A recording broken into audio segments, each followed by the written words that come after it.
Ba, ba, ba, ba, ba, ba, ba, ba, ba, ba, ba.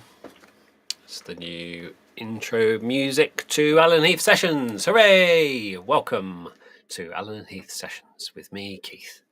Hope you're all well, safe and well. And there's bouts of the virus going around again, so hopefully you're avoiding those and still managing to do loads of gigs, because I am seeing loads and loads of gigs happening this summer in the Northern Hemisphere. Sorry to our Southern Hemisphere buddies, as it's getting colder there.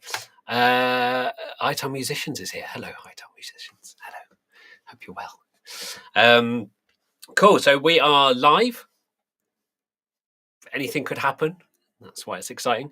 We're live on YouTube and we're live on Facebook. If you have any questions, please pop them in the chat. I don't know, how would you say that? BOlupona. Hey, hi. So please pop any questions you have in the chat. I've decided not to prepare loads of stuff and boring PowerPoints, you'll be pleased to know today. I figured let's just concentrate on... Richard is finding the music disturbing. I mean, not finding the music disturbing at all. I'm glad. I was worried it was a bit disturbing, but thankfully it's not. So, as I was saying, yes, I've not really prepared anything today. I was going to just chat through some little tips and tricks if we don't get any questions, but BOlupona says that's great pronunciation. Pronunciation? I don't know. Hi, Roth from Mangalore. Hello, welcome. Shift being activated when naming channels for first letter. Oh, okay. So we got straight away got a little thing here. Imagine shift being activated when naming channels for the first letter. That's quite a cool little idea, actually. I like that. Let's see if I can get the link for the feature suggestions. I should also say it's warm here, so if you start hearing fans and stuff in the background, it's because my computer's struggling to stay cool. Where is it? Digital community. Hello. So our digital community is kind of for all of our users to get together, help each other out, but also it is the place for any feature suggestions you might have. Got it. I don't care, Chrome. Leave me alone. Okay, so SQ forums feature suggestions, because I do really like that one. Let's pop it in there. Cool. And Ashish is here from Liverpool. Oh, I was at Liverpool. I was in Liverpool a few weeks back. It was very nice. I haven't been there before, I don't think. It was lovely. Mo's here. Hey, Mo. How you doing? And Arthur Keen's here as well. Arthur Keen's doing some very cool stuff. I keep seeing cool pictures of the studio setup and going out and playing gigs and all sorts of stuff. Really cool studio use of SQ. So keep sharing because I'm enjoying it. Okay, Richie Star has asked a good question, which I will get on to. Oh, there's loads of questions already. Okay, fine. Well, there you go. I didn't need to didn't need to prepare anything. Brilliant. Let's start with BOlupona. I still haven't worked out how to pronounce it. How can I incorporate the vocal tunings into the setup on an SQ5 like autotune, wave tunes, or any of the tuning plugins? So I did do a session. You can find in the sessions page or events page, as it now is, events. I did do a session on latency, so that's going to be the main thing with this. And Heath events, that should find it. Sessions, there we go. So I'm going to find the link to the latency one, all about latency. There it is. And this will be really useful for answering this question. Because if you want to do any kind of auto-tune, you want to be doing that as quickly as possible, like on the fly, as live as it's happening. The fastest way with latency is to use a wave server. So that's going to get you down to, I think in some cases, 0.8 milliseconds. It's probably not quite that fast. I could be wrong. It's probably not quite that fast for an auto-tune plugin, but it'll still be a lot quicker than any of the other options. And that's because with the wave server, it's a plane. mean, it's not a fan, but it's a plane. With a wave server, you are controlling the processing on the server via your laptop or another computer, but the server itself is doing all the processing, and it's all kind of custom low latency network connection.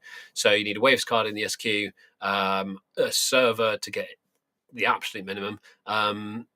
You can do it with USB. You're going to have a huge amount of latency. I say huge amount. It's going to be like 20 milliseconds. If you're only using autotune for a stream, for example, that wouldn't matter.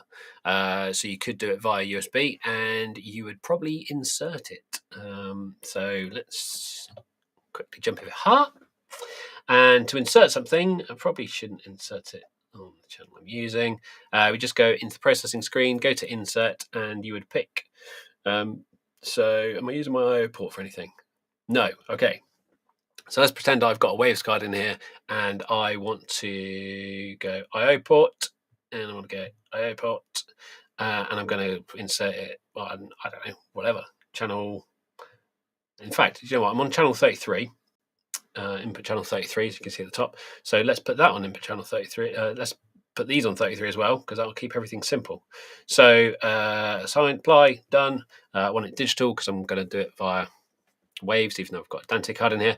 And then on my Waves end, when I'm patching, so if I'm using SoundGrid Studio, I could be patching that 33 through to a channel on Super Rack or on even SoundGrid Studio Mixer. So that's going to be my input. Then I'm going to put on whatever plugins and processing I want, and then send it back out to channel 33, because I use 33 for both of those. And that's it. Then I can do all of my processing externally. I've got it inserted on the channel, and I've got it at the lowest latency because I'm using a Wave server. Cool. Okay, let's see. What's the next question? Richie says, how do you set up a subwoofer? Oh, what a minefield, Richie. What a minefield. Because it totally depends on what your setup is and how you prefer to work. Feel free to comment if you would prefer to use an aux fed sub or a matrix fed sub. I tend to use matrices for fills myself, and I would use an aux fed sub because it's an easy way. If I'm going to use an aux anyway, to kind of pick and choose which channels are going to the sub. So, for example, I don't want my vocals going to a sub. I probably would leave my guitars sometimes, especially for a bit of gent or something like that. I probably would leave guitars, but definitely bass, kick drum, floor tom, keys and synth stuff that might have a load of low frequencies in it. So I'd set up all of those, assign them to a post-fed aux. And I could either just do them as a post-fed aux. So the quickest way to do that is select your aux. What am I not using for? Let's pick these channels here. So say I want to have focus. Okay. So I want to have channels. Okay. One's my kick, and I don't know, 9 or 10 is my bass, probably something like that. So I'm going to say for selected. I'm going to send kick at 0. I'm going to send bass at 0. I'm going to make sure these are post by holding down the pre-fade button, setting this to post. I can unassign stuff if I definitely don't want it to accidentally get sent to the sub. So I can just hold down assign and unassign them here. You can obviously do this in the routing screen as well. In fact, let's show you from that screen. So 4 is my sub feed at the moment, so you can see that 1's going to it. If I unassign it, you can see it disappears from the assignment there. Nice and easy. And then I'm going to just leave that alone, because I know that I've got my kick and my bass going through proportionally to my main mix, because it's post-fed.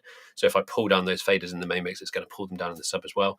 The only thing to watch out for with this is that if you start using your main fader for level, that's not going to affect your aux fed sub, because that's got a separate master output level. So in that case, I'd probably, if I had like a SQ6 or 7, I'd probably use a rotary and put my main output on a DCA. So I'd set my my LR.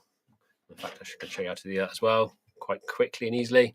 So I might say DCA1 is my main level. So I've selected that, jumped in here. Oh, well, no, there's loads of stuff on there. Let's just unassign it. I find this the quickest way to do it. You can go through the routing screen again, but there's so many options for routing stuff quickly on SQ that you hardly ever need to go into the routing screen. It's just good for checking stuff mostly. So aux4 was my sub. So there you go. My DCA1 is now controlling my master overall output. Better take main LR out of that DCA before I forget about it. Watch out with DCAs. So I hope that helps. Hope that helps you set up your sub, Richie. Amor's here. Hello, Amor. How you doing, man? Anthony says, I've seen some reports of some people. I've seen this as well. So I'm glad you've asked about it. I've seen some reports of some people having a screen freeze when recording with SQ Drive. There was a bug a couple of years ago now, which was related to the RTA. So it was when we implemented RTA on PEQ.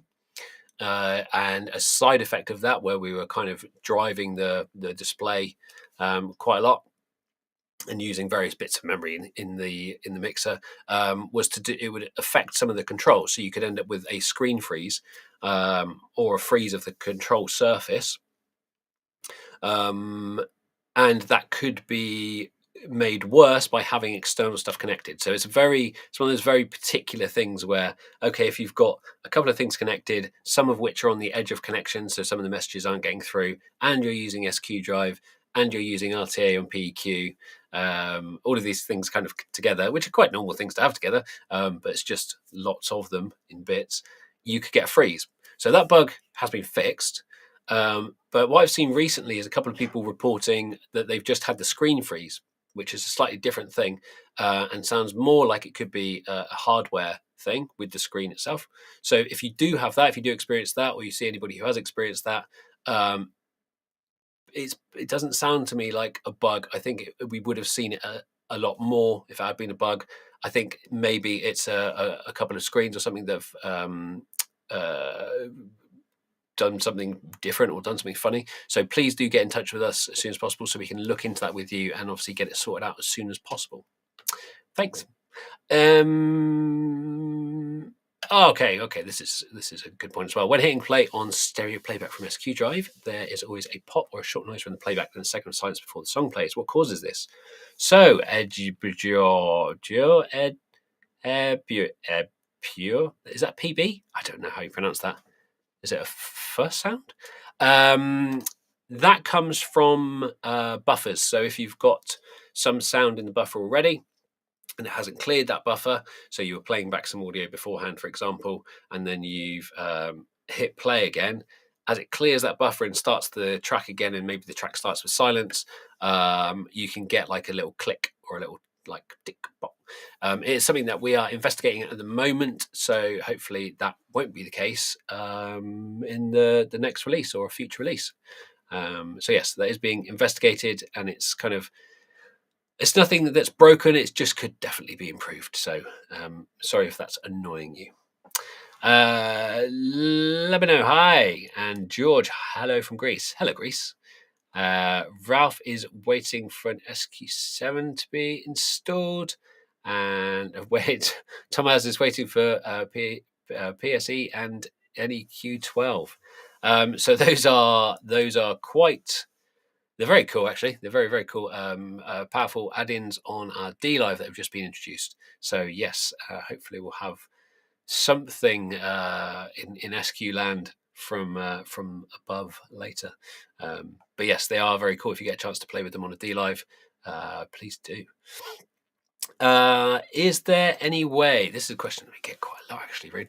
Is there any way to use the effects buses to send dry signal out of the desk?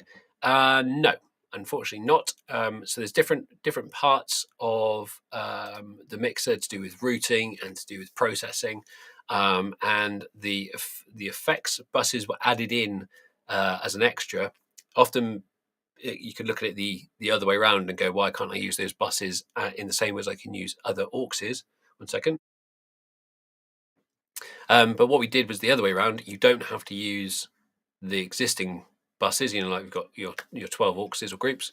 You don't have to use those up to send to effects, because we added in these kind of more simplified. So there's less routing options with them, but they just go straight through to the effects, because we know that you guys are using effects a lot. What you can do is send to the effects unit. So those are kind of hardwired into the effects engines. But you can send to the effects engine, and then you can put nothing in that, because you're obviously not using it, and or bypass whatever is in there. So you would need something. You could do like a de-esser, and you could turn the. I've got de-esser in here. Here we go. So you could have the reduction set to minimum, and you could have the frequency set stupid high, for example. So it's really not doing anything to the sound, or not doing very much at all. And then you can route that out via the rack effects returns. So you can get that signal out of a socket, but it's still always going to be hardwired to the effects. This is an interesting question, because we do get asked about this sometimes, and often when we get into it, it's not for LCR, it's usually for a sub or for a center fill. So if you're doing proper LCR, that would be Avantis or dLive kind of territory. If you're just needing a mono center fill, then you can just do that with a mono matrix. So let's jump over. In fact, this is another good example of something that you can do very quickly from the surface. So if I go through and just select, I'm doing it over here so you can see what I'm selecting. If I select my main LR, and then I hold channel tool mix, I'll be shown my matrices. And if I then hold reset, which is just down here, you can't quite see it, I can then flick the fader, and I can send it out to matrix 1. Obviously, I'd need that, I think, it's set up stereo at the moment. So I would want to set that up as mono. So mix config, mix stereo, and I'd set that up as mono. I'm not going to hit apply because it will interrupt the audio. But yeah, you would set that up as mono, and then you can send that out to your center speaker, and it's just going to be a sum. You can also then process that separately, which is very handy if you've got one set of speakers as your main LR, and then you've got another set of speakers for center fills, like or wedges, or kind of front of stage fills, things like that. So I hope that helps. Why does the 9 sit? Oh, this is a DJ question. Hi, Carl. So why does the 96 have such a high working temperature? It's because it's all analog. It's because there's a lot of analog circuitry in there, which does get warm. It's nothing to be worried about. It's designed that it can be warm. It can get like warm to the touch, where like I think it's on the right hand side, but it's absolutely nothing to worry about, and it's designed to function like that. But yeah, it's just because of the amount of analog stuff going on in there. If you want to know more about DJ stuff, though, I'm definitely not your man. That would be Al, and he's doing these sessions on Thursday afternoon. He did one last week, which you can check out and find on our events page. And he's covering all kinds of topics. He did one on filters that was very good. He's done one on gain staging and the optimum gain staging for kind of DJ stuff, which is great. But yeah, go check those out and jump in on one of his sessions, because he is the expert. I am not, I'm afraid. Okay. When will there be? This is being made. Okay, cool. I'm going to answer these 2 questions that are very similar. When will there be faster shipping times? A lot of e-distributors are out of stock. And also, David Fox, I reckon it's going to cut off some of this message. There we go. So David's going to ask anyway, are any SQ6 and GX4816 being made? Since Jan 4th, I don't want to keep annoying my dealers off to give me my deposit back. So the shipping, the shipping and the component shortages and the shipping issues that are going on at the moment are unfortunately ongoing. And because of those, we've ended up and a huge surge in demand. We were actually shipping at the same rates as we were pre-COVID, but we've had this huge surge in demand at the same time, which has meant that we've not been able to fulfill the orders as quickly as we'd like, and I'm sure you'd like. That's created this kind of backorder situation. And also I've heard of situations where people are ordering from multiple places, which then exacerbates that situation and puts ETAs even further out. So yes, we are building stuff as and when we can with components and getting components in. Getting shipping of components in and shipping units out is another part of the problem. But we can't. So yes, we are doing stuff, but we can't tell you or give you a really good ETA on stuff because we don't see that that back order list. So yeah, I wouldn't say I shouldn't go and annoy your dealer and distributor, but your distributor and your dealer will have the best information because we'll be providing them with information that we have and giving them up-to-date information, and they've also got the up-to-date information of any orders that they've got. So they will be able to give you the best info. I'm sorry it's not quicker. We'd love to be able to ship things to you right now and have you have product right now, but it's a worldwide problem, as you probably are well aware. Sorry. Sorry, there's nothing more that we can do. Okay, how many channels do I get on my SQ6 connected? Okay, interesting question, Martijn. I work with Martijn. That's I can pronounce that name. Yes. So how many channels do I get on my SQ6 connected to a DM64 rack using the S-Link to GigRace card in the rack? So a DM64 rack is a dLive. That is the mixer. That has the 128 input channel processing, 64 assignable mix outputs, and everything else that dLive offers.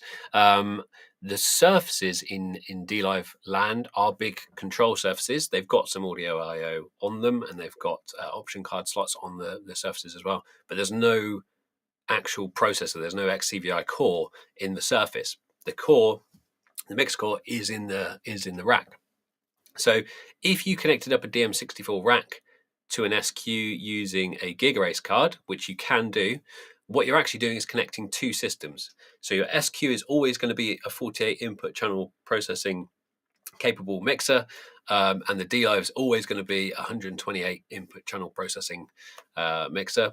So you're going to have 160, 70, 156, 140, oh no, 160, 176, I think. 176 input channels that you could process and do things with. So you could fling stuff around with tie lines, and you could run a system in that way. What you'd have to be aware of is that you won't get preamp gain control from the SQ because you've connected two systems. The preamp control would be with the dLive still and with the rack. And actually, in that situation with the DM64 rack, you probably wouldn't get an SQ because you'd be faffing around with other bits. You could get CTI 1500, for example.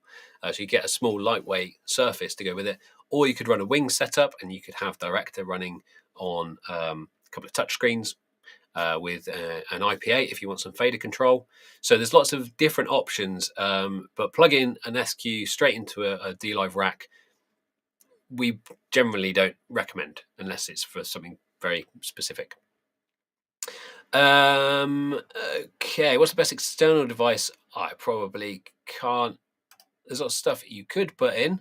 External device you can use to remove feedback, but removing feedback a lot of the time is a case of using GEQs on your outputs to compensate for the speaker kind of voicing. So and the room. So that's your system setup. And it's quite easy. Which one do I want? This one. It's quite easy to see if I go to the end here. You can see I've got the RTA behind the GQ, and that red there signifies the most prominent frequency. So if I 10 damage sine wave. I've got a few overtones there, but that was around 315. So I could just jump in and take out that feedback frequency there. So that's the easiest way to do it on the speaker side of things. And then on the mic side of things, you've obviously got PEQ that you can use to adjust the sound for the mic, just so for the particular source or mic. But you can insert stuff. We leave everything pretty free in SQ, as you probably know. So you can insert external hardware or plugins. So you could do it digitally with Waves or Dante or USB, or you could do it with hardware by just having an external kind of feedback suppression unit and plug it in via analog. But just be aware that they can do things without you knowing it sometimes. So it can be quite destructive if you can't see what's going on all the time. Tomaž says, "Not again, aux fed sub." Yes, it's taken me a while to get to that comment, but yes, it's very fun. Oh my goodness. Okay, there's loads of questions. I'm going to try and whip through some quickly. So excuse me if I'm quick and blunt. So could you give an example when you use trim? Yes, with any digital signal, because that's your control for any digital signal. When else would I use it? I mainly use it in a front of house and monitor situation, which I think I discussed a little bit in the last one of these sessions. But in a front of house monitor situation, with two SQs, for example, one of the units, it's two systems again. One of the units is going to be controlling the gain of any expanders or the local inputs. So the other mixer is only going to have trim control to mess with for their inputs. But actually, you probably want to use trim on both of the consoles because you want to set your gains to something suitable so they're not going to overdrive, but then hopefully leave them alone for the rest of the gig. The other thing is if you're doing a recording and you don't want to go in and mess with loads of stuff in post-production later and start doing lots of automation of levels, you could set your gain somewhere sensible. It's very clean, obviously, the sound in the SQ, so you don't have to worry too much about noise as long as it's set pretty much ballpark.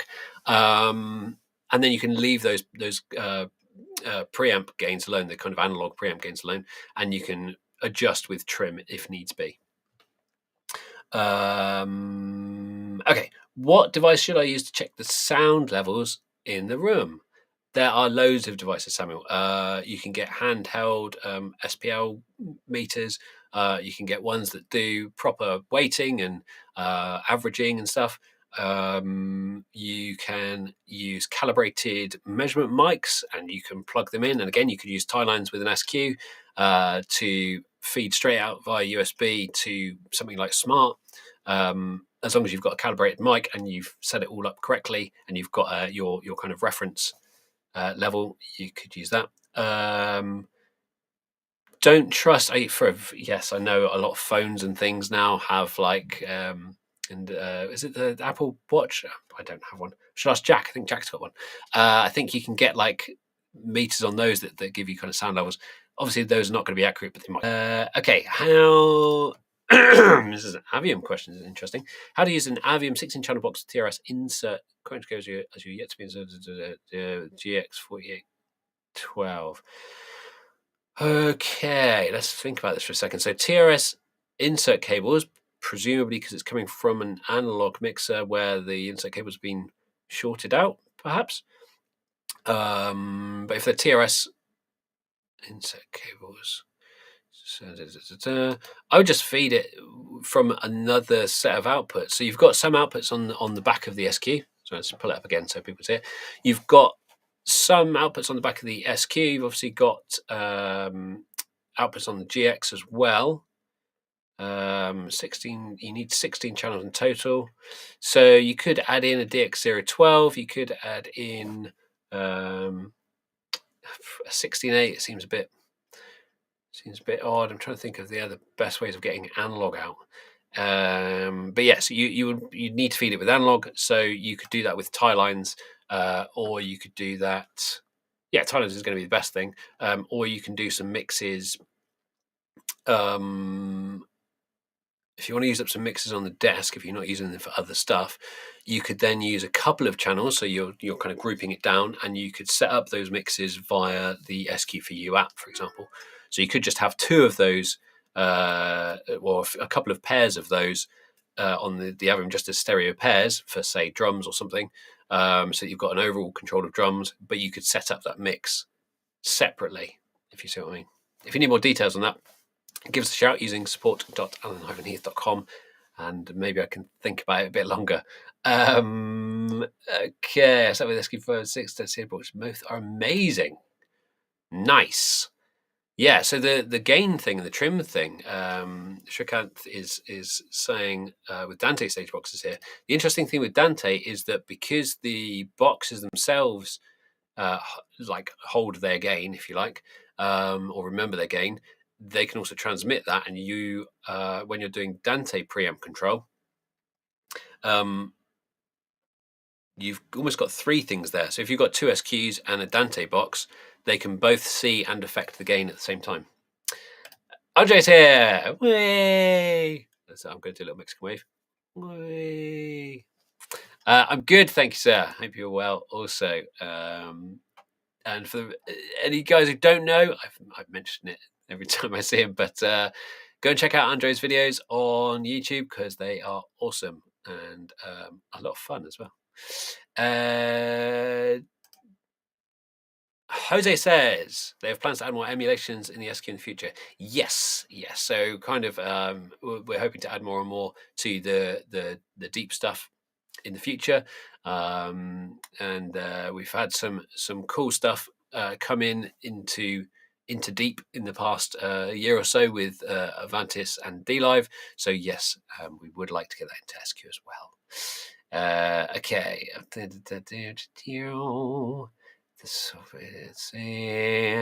What's the best in-ear system? So someone's asking about the best in-ear system. Actually, I think with in-ears, you really do get what you pay for. So the best one is the best one you can afford. It's pretty much as simple as that. There's some great ones from Shure and Sennheiser, of course. There's a lot of cheap ones that probably work well in small environments. Depends on the environment, depends on the gig, depends on the budget. But yes, the best ones are going to be the most expensive ones. There's no cheating it. It's a crazy thing. Okay, so GQ. Roel says, Roel. Would there be a possibility on the next firmware upgrade for a stereo GEQ for LR or matrices?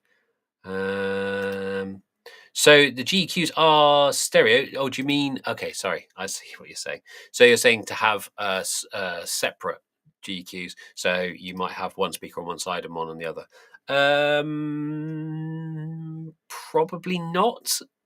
I'm going to say, just thinking about how it works in terms of memory and how it remembers the settings. I don't think so. But obviously you can send out two matrices, and yeah, you could do it that way. So you can get two lots of GQ. Okay, what is the best way? Oh, more matrices. EF Work says, regards, what is the best way to connect two sets of speakers for monitoring? Thanks a lot. Depends if you're switching between them a lot. If you just want to use the SQ and have two sets of speakers, then just use two matrices, and you can patch those out to your two sets of speakers, and then you can mute between the two of them. If you want to get fancy, you could also use some MIDI translation software, because all the mutes are MIDIable, and you could use a soft key that sends out MIDI, and then you can translate that to two commands, and you could set it up as a toggle. I think I'm right in saying that. I think you could do that. Yeah, you could do that. I think you could do that with like Bowman's MIDI translator. I think you could set a variable, and you could have it toggle between the two of them. So you could do it on one key. Otherwise, you can just hit two keys together. So soft key 7 and 8, for example, could be your two speakers. And that also means you can mute both of them if you want to use headphones. We're in SQ6, Cisco. Okay, this is good. Yeah, this is a good question because can you combine local inputs and stagebox inputs to get more channels to use as needed? So inputs and channels we talk about separately. So let's go. So you have SQ is always 48 input channels, and you can add on an SQ7 you can have a maximum of 327 input sockets. So that's not 327 input channels. It's always going to be 48 input channels available.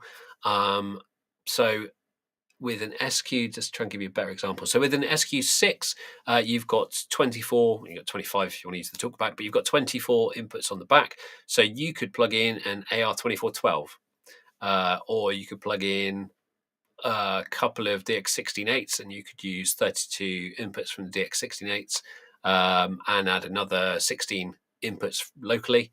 So you can only ever use or only ever send 48 input channels to the mix, but you can connect lots and lots of sockets. So yes and no is the answer to the question. Hopefully that answers it well enough. Okay, is the oh no, I don't think it is, Pascal. But if you would like the transient designer, if that's something that's that you'd really like to see, then I put the link in earlier for the feature suggestions. Pop it in there because then we get a really good idea of who wants what and what the demand is for certain things. And if there's loads of people who want transient designer, then obviously, yeah, we can look at getting transient designer in there. That'd be a cool one. Okay, on a stereo group, Anthony says, is there a way to run the add-in compressors unlinked, or is that something that should happen upstream of the group? So on a stereo group, is there a way to run the add-in compressors unlinked?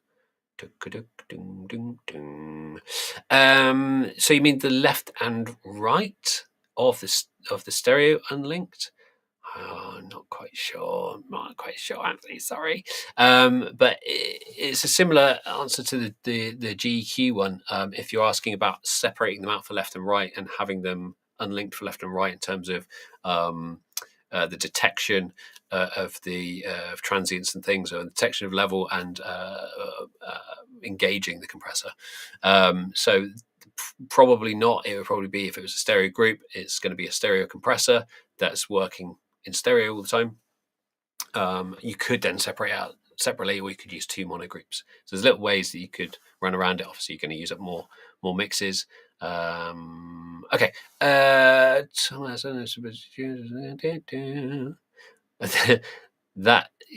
an interesting one. We've heard this a few times. If you push the input level in yellow, you've got quite a lot of headroom in the SQ, and yes, I mean if you're going up into that headroom, then it's really difficult to say because you're not going to overdrive. Digital doesn't overdrive in the same way, but you can occasionally be optimizing your use of converters and things.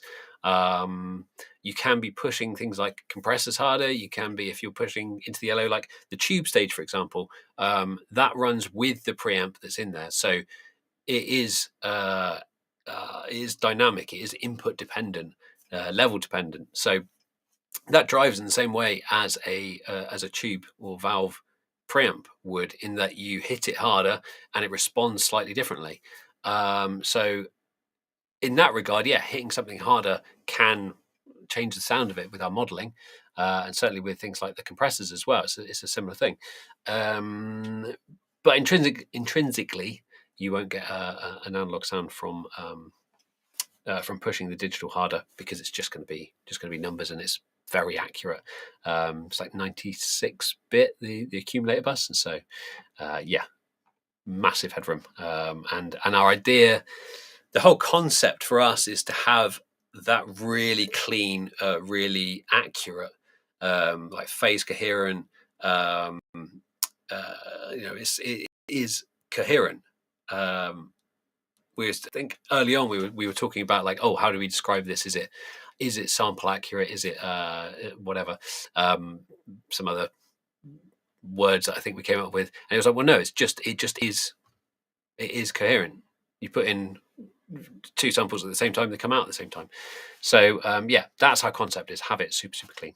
Okay. Oh, Mo is using an S5000.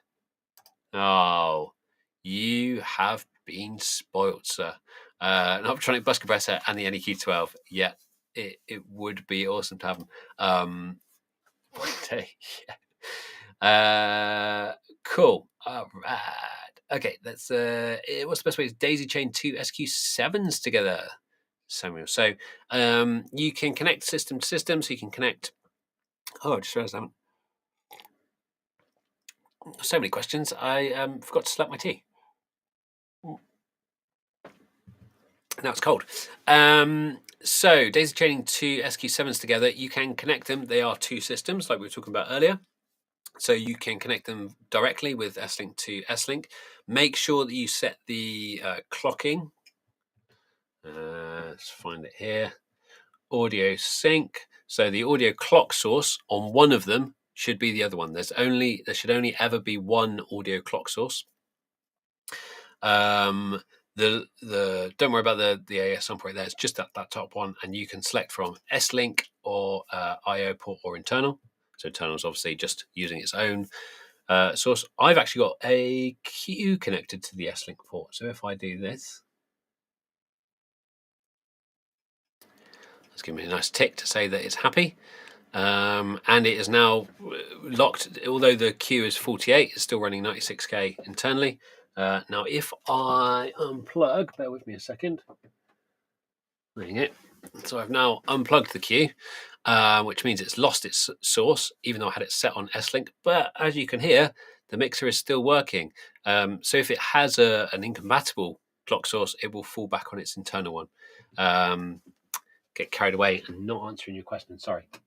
So you can hook up two SQs directly, and you can share, if you plug an S-Link port into another S-Link port, you've got 128 channels going in either direction, so 256 channels at the same time. And you can send whatever you like between the two of them. You can use tie-ins with them. You can have other cards installed on either or both. So you could have a Dante card in one connected to a Dante network, and you could tie line to and from that Dante network to S-Link to the other SQ, and on that one you could have waves, and then you could use tie lines on that to do some plugins on the first SQ. But you can do all kinds of things. So the best way to daisy chain them together is just connect them up and make sure that you've got a single clock source, and then you can do loads of stuff. So probably more than I could cover here. Okay, Joe says, also asking about new plugins, so new add-ons like the bus compressor expander. Yes, so I can't say, I'm afraid I can't say anything. We don't ever want to promise anything, just in case it can't happen for some reason. But yes, it is absolutely our intention to port some of those new add-ons from dLive and Avantis to SQ when we can. Okay, I should probably use a mid-side. Oh, I think this is a first. I don't think we've ever been asked about mid-side. So it is pretty cool that we've got all these stereo options in SQ. If I go to stereo input channel, like this one. So if I go to a mono input channel, I don't get my little stereo box. If I go to a stereo channel, I get stereo image. And in here, I can select from all of these. And at the bottom there, I've got mid-side.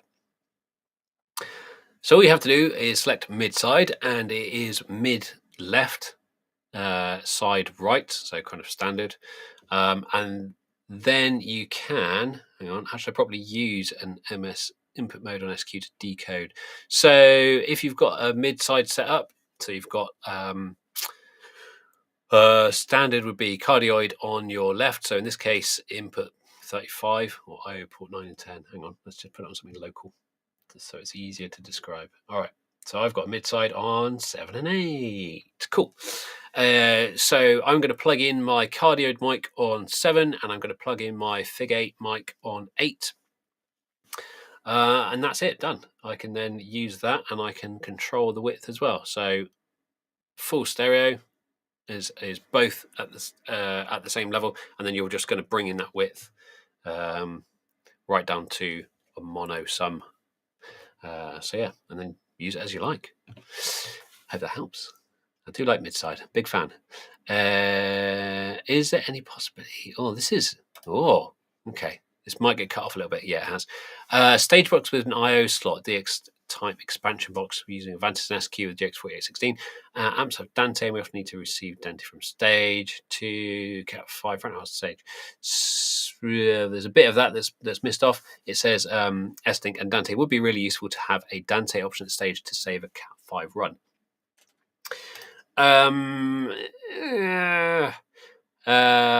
So you need processing for the I/O slot. You need to have a bunch of processing. So in dLive, that makes sense because the brain is in the rack, so you have I/O slots in the rack. Adding in an I/O slot to an expander, I'm not sure. So if you took like a GX expander, possibly. I mean, you could possibly do something there. You'd have to. So what you'd do, because you've got the GX connection, which is 128 by 128. You'd have to have something that basically just ties those signals to the 64 that are being used by the DX ports on the GX4816. So you'd lose your ports in that regard. But obviously it's a GX4816, so you've got 48 inputs for general use. So maybe, but probably not. I mean, at that point, it is kind of dLive, I'm afraid to say. So it would be, if you need Dante on stage, then dLive is the best way to do it. But yeah, it's certainly an interesting idea, and again, it's one that you can absolutely pop in the feature suggestions. I don't think it's impossible, so I wouldn't say never ever, but it would depend on demand, and obviously if a lot of people are saying, oh, I've just bought a dLive, I don't need that box, it would be a bit mad for us to go through the whole process of designing and building it and then to sell like 5. So pop it in there and see what the response is, and we'll see. Could be quite cool. I can definitely see how it'd be handy. It'd also be handy because with Dante. You actually no, you could do it the other way with Dante, wouldn't you? So you just get Dante boxes instead and use Dante cards, because then you can also do stuff like integrating a switch and having like an access point at the stage, for example. So there's loads of stuff that you could do with Dante if you think about it the other way around. So instead of the GX4816 and instead of a box with an I/O slot in it, you use the DT boxes. I wasn't really thinking that through. Sorry. Okay. What else have we got? More matrices. Only having 3 hurts my heart. That is one that is very high on the. I'll pop up on the screen. That is one that's very high on the feature suggestion list, and is something that we are investigating. So, hopefully, we can help your heart in the future. Hardware changes. That's an interesting one. Yeah, firmware release logs mentioned it. So, Topsy 42. That's partly to do with things like the component shortages. So it might be things like an op amp, or it might be things like a resistor, or it might be things like it could be anything. And in some cases, we're changing enough things that we need to switch some of the firmware around to account for it and make sure that it's performing in exactly the same way. So it's in there because we are open and honest about we are putting in firmware changes for hardware changes, and just so that it's logged as well. So if somebody says, hang on a minute, this doesn't work, it's like, well, have you installed a very old firmware? You can see here that because there might have been hardware changes, you might need a newer firmware. So that's all it is, really. The performance-wise, the desks are exactly the same. That's the kind of struggle that we go through, or R&D, not me, thankfully. I'm certainly not envious of it. But to make sure that it's performing in the same way as the original. So it's basically nothing to worry about. It's Tony. Hello. Sorry, someone's shouting at me. I was like, why are they shouting? Keith, hello from Orlando. Hi, Tony D. Hi.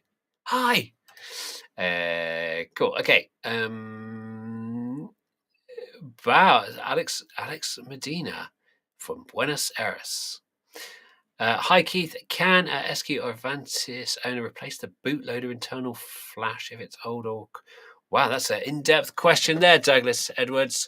Can an SQ or Avantis owner replace the bootloader internal flash if it's older and corrupted? Are there public notes like that, like other console brands have? No, is generally the answer. But if you have a corrupted board, so we have a lot of separate boards in SQ and Avantis. So if you have something where the hardware's failed for some reason, we'd like to know why it's failed. So generally the process will be getting that back to a distributor, having them take a look at it, and getting it back up to spec and getting it back out to you. We don't have any, we have firmware obviously, but we don't have any bootloaders that can be changed or messed with. Cool. Okay, and Nick is also saying, cheers Keith, we have dLive as well. With all our amps having Dante, it would be good to have everything digital. Yes, I see what you mean. That would be quite cool actually, yeah, because then you can just run a few Cat5 cables and not have to worry. Andy's got an interesting question about preamps. How do the prime preamps compare with the ones in the GX 4016?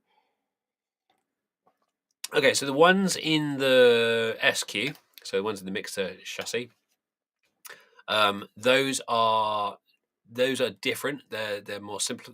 They're based on similar design, but they're a more simplified version. So of the DX ones, and the GX ones are the same as the DX ones. So those are dLive preamps. So there's a higher quality. And then if you go into the prime preamp camp, that's like kind of exponential step up again. So what we're talking about in terms of why are they better, which is the question we often get, it's mostly to do with transparency and reproduction and accuracy. So what you're looking for is that it responds the same way to different input levels, that you've got fast, clean transients, that your slew rates are super low, so you don't get kind of deformed. If you were to put a square wave through it, for example, it doesn't just round everything off. So it means that you've got something very accurate. The other thing not to forget with the prime stuff is, and this kind of touches on what I was saying earlier about us wanting to make everything super clean. It's the prime preamps. The idea was to match the kind of phase coherent, super accurate, super wonderful processing that we've got, and transparency of that processing, to get a really good source in. And the thing that a lot of people forget is that you then need to get that back out again as well. So there are the prime outputs, and a pretty standard configuration is a few of the input cards, and then at least one of the output cards for kind of your main left, right, or for your like kind of master record or something.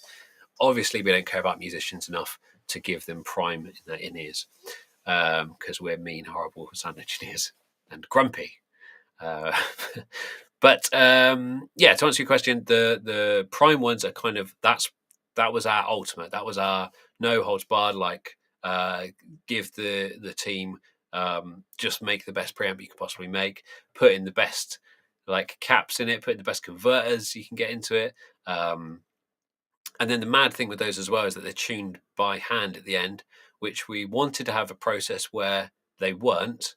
But when you're looking at kind of DC offsets and stuff, and if you've got a wave like this and you want that wave to be perfectly correct, we found that the only way to do that to a standard that we wanted was to actually hand tune them at the end. So they are pricey because they are very, very good. That's how it is. But yes, if you just want to add, because we're talking about SQ, if you just want to add dLive preamps to your SQ system, then yeah, DX or GX, same thing, same preamps. Okay, so Willy, and if you have got any more questions, I'm going to wrap up in just a minute. So if you do have any last questions, please pop them in now. So Willy Twanky Coy says, "Hi Keith, how do I insert a Wave plugin via USB port?" So depends what you're using as your kind of plugin host. But from the SQ side of things, it would simply be a case of going to your insert point, which USB ports am I not using? Not using.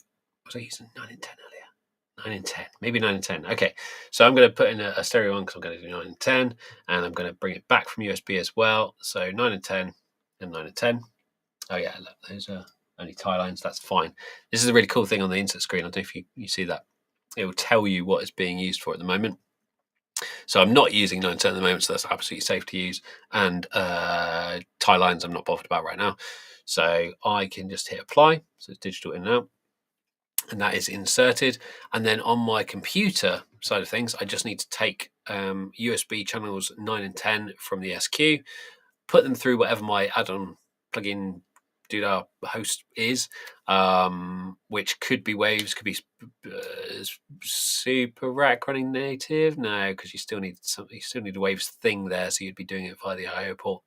I don't know, Logic, Reaper. You could do it through those. You could do it with a standalone host.